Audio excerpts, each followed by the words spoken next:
Mettez la main à la conscience. Est-ce que vous êtes malade? Si je suis malade?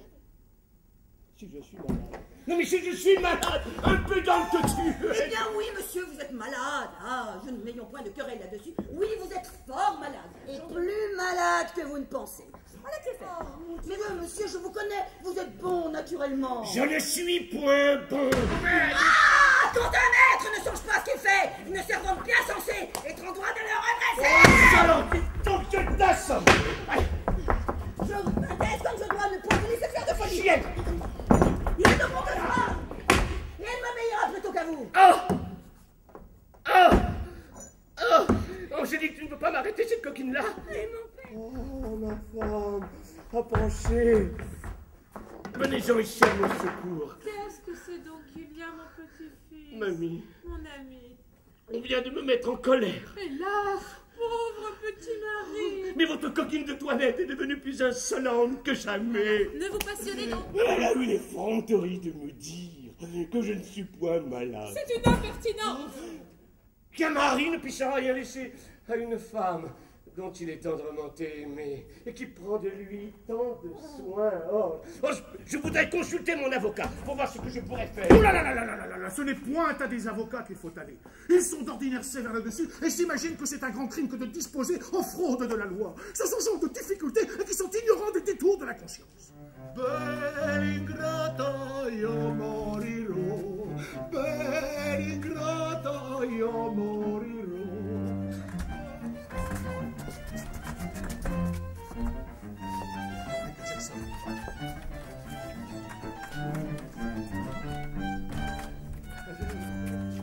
Ce que je demande, Oh, c'est vous, quelle surprise. Mais que venez vous faire séant?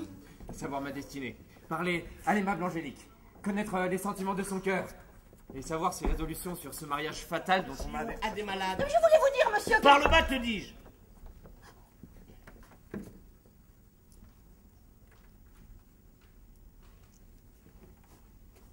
Enfin, mais qu'est-ce que tu dis?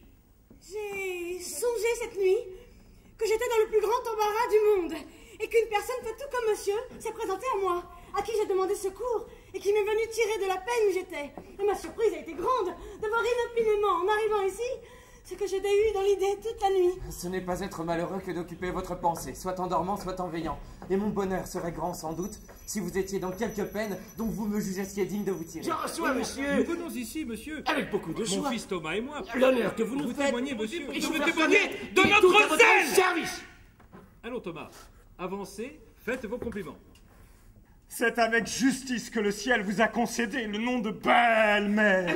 Ah non, non, ah non, non, ce n'est pas ma femme, c'est ma fille à qui vous parlez. À vous en parler franchement, notre métier auprès des grands ne m'a jamais paru agréable et j'ai toujours trouvé qu'il valait mieux pour nous autres demeurer au public. Eh oui, le public est commode. Vous n'avez à répondre de vos actions à personne et pourvu que l'on suive le courant des règles de l'art, on ne se met point en peine de tout ce qui peut arriver ensuite. Voici le sujet de la scène. Un berger était attentif aux beautés d'un spectacle qui ne faisait que commencer. Je lève au ciel les yeux, je vous regarde, je soupire. Non, non, voilà, c'est nous. Mais cette comédie-là est de fort mauvais exemple. Ah, petite masse, vous me dites pas que vous avez vu un homme dans la chambre de votre sœur. Mais voilà qui vous apprendra à mentir. Pardon, c'est que ma soeur m'avait dit de ne pas vous le dire, mais il m'avait vous dire tout. Non, non, non, non, non. Il faut premièrement que vous ayez le fouet pour avoir menti. Puis ensuite... Ah, mon papa, attendez, vous m'avez blessée. Oh, je suis morte.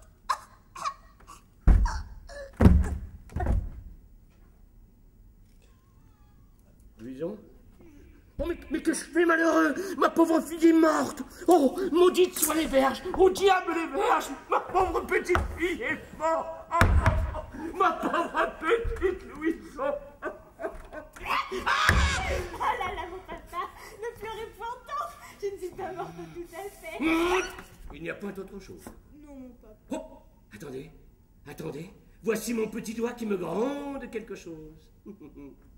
Comment? Hein? Quoi? Oh!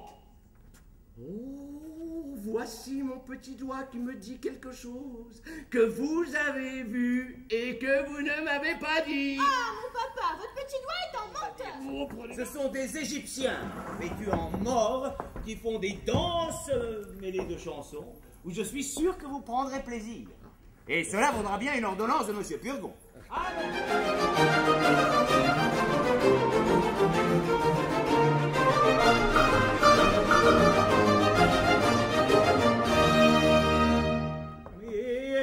De quoi vous mêlez-vous, hein? De vous opposer aussi aux ordonnances de la médecine et d'empêcher monsieur de prendre mon clistère. Et vous êtes bien plaisant d'avoir cette hardiesse-là. Allez, monsieur, on voit bien que vous n'avez pas accoutumé de parler à des visages. Oh, que je ne veux plus d'alliance avec vous. Oh, vous ferez bien. Et que pour finir toute liaison avec vous, voilà la donation que je faisais à mon neveu en faveur du mariage. Ah, mais c'est vrai, médecin. Un médecin de la médecine? Je te demande qui il est. Et je ne sais pas, je ne le connais pas, mais il me ressemble comme deux gouttons. Ah, c'est pour la peine impertinent, hein? Que vous ordonne votre médecin pour votre nourriture? Il m'ordonne du potage. Oh, ignorant. De la volaille. Ignorant. Du veau. Ignorant. Oh non, mais il y va un peu bien vite. Ah, et tous les grands médecins sont comme cela. Me couper un bras, me crever un œil, afin que l'autre se porte mieux. Non mais oh, je préfère qu'il ne se porte pas si bien, la belle opération. Oh, ciel, malheur. Oh, quel étrange accident. Qu'y a-t-il? Oh, Qu'y a-t-il? oh, votre mari est mort. Mon mari, Antoinette, prenons auparavant toutes ces clés. Doucement! C'est ainsi que vous m'aimez. Le défunt n'est pas mort. Votre père est mort. Mon père est mort, mon Oui. père. La seule chose qui me restait au monde. Oh, ma fille, n'aie pas de point de peur. Je ne suis pas mort. On va tuer mon vrai sang, ma véritable fille. Si la maladie, opiniâtre, ne veut pas se guérir, quoi faire pour lui? Donnez le clistère, après saigner, ensuite purger.